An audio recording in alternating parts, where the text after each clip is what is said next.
I'm not making excuses. I've said it was a mistake and I regret it. And now they apparently want to look at emails of one of my staffers, and by all means, they should look at them. And I am sure they will reach the same conclusion they did when they looked at my emails for the last year. There is no case here.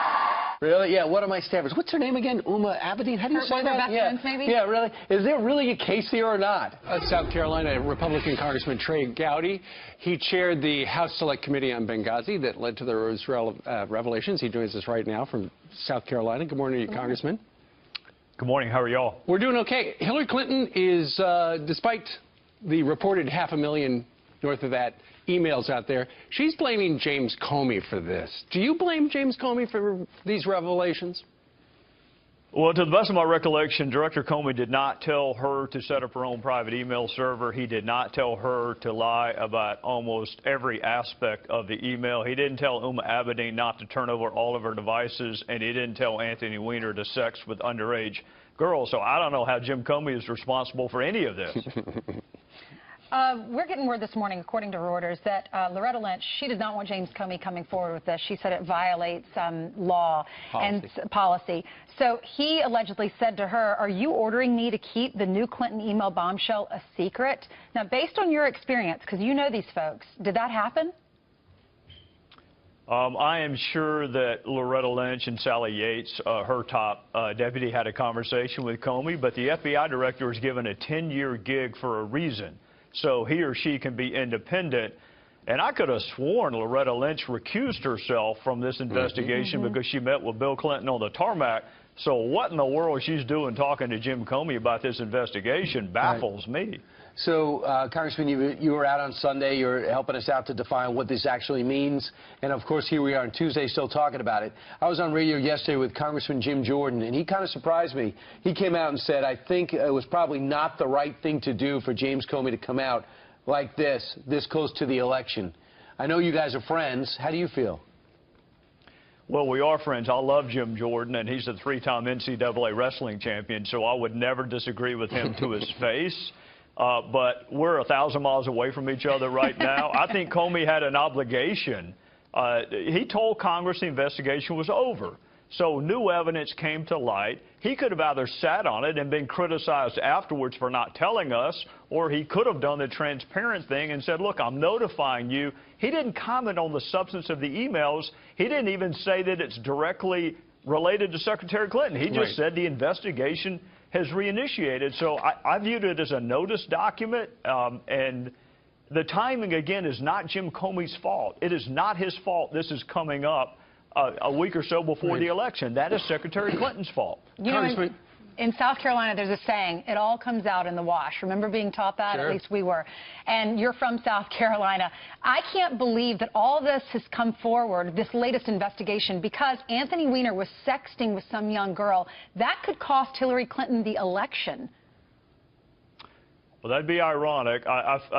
Yesterday, she acted like she didn't know who Uma Abedin was, which is laughable. She has no closer aide than Uma Abedin.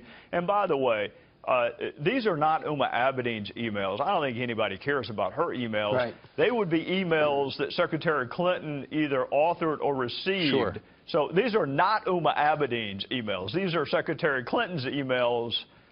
So she can act like she doesn't know Uma, but we know better. Sure, it all got backed up. It sounds like her smartphone backed up on that thing, and now she's going, I don't know how that happened.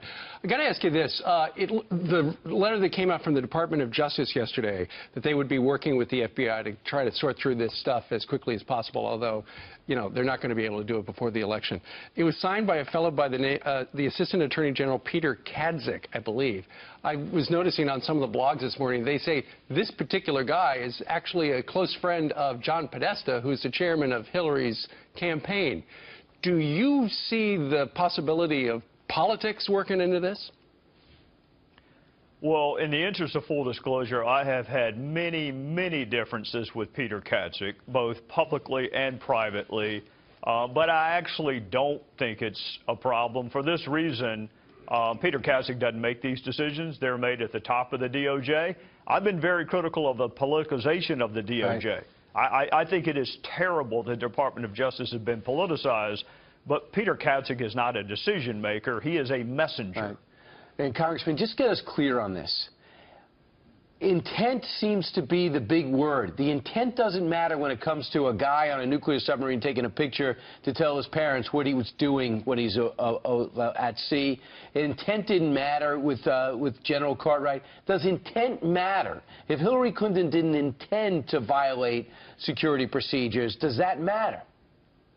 No, and that was my whole point of difference with Director Comey.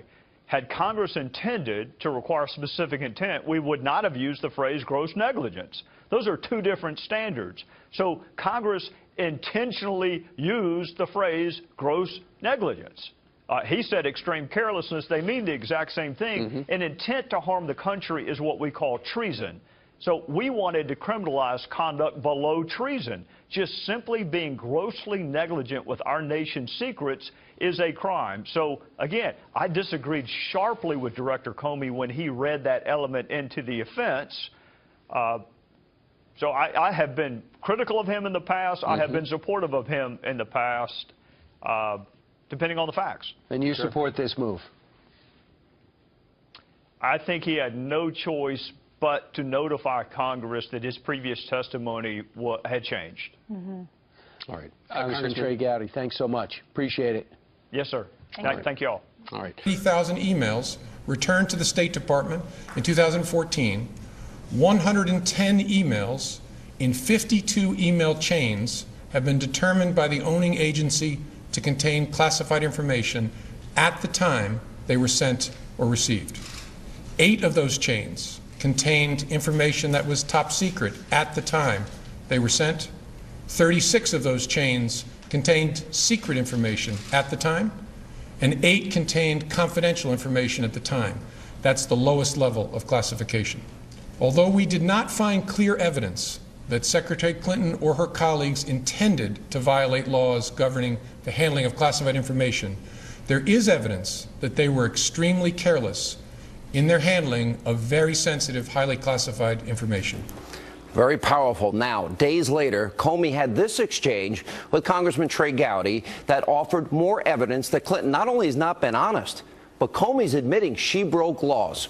Watch this. Secretary Clinton said there was nothing marked classified on her emails either sent or received. Was that true? That's not true. There were a small number of portion markings on, I think, 3 of the documents.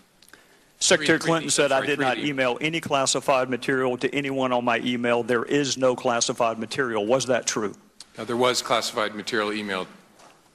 Secretary Clinton said she used just one device. Was that true? She used multiple devices during the 4 years of her term as Secretary of State. Secretary Clinton said all work-related emails were returned to the State Department. Was that true? No, we found work-related emails, thousands, that were not returned. Secretary Clinton said her lawyers read every one of the emails and were overly inclusive. Did her lawyers read the email content individually? No.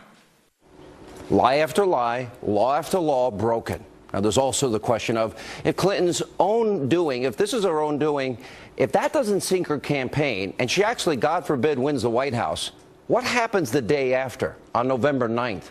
Now, sources say the FBI review of hundreds of thousands of new emails will not be done before voters, before you head to the polls, now in 8 days. And the Washington Post is reporting that the FBI's agents, well, they wanted to investigate pay-to-play allegations at the Clinton Foundation, but that attempt was shut down by the Department of Justice. By the way, the same Department of Justice that we learned through WikiLeaks was colluding with the Clinton campaign, just like the State Department was, just like the White House was, and, of course, the liberal mainstream media. So think about the magnitude of all of this for a second. Hillary Clinton could be sworn into office while still being under investigation from the FBI, which would then put this country into a major constitutional crisis. Now, Clinton says Donald Trump, oh, he's not fit to serve in the Oval Office. But she, and she alone, has created a situation that could do severe damage to this country and the office of the presidency and prevent this country from solving problems. That means getting Americans back to work, fixing our broken educational system, fixing a broken health care system, fixing porous borders, vetting refugees. All of this needs to be done. Balancing a budget, stop robbing our kids. Here with reaction.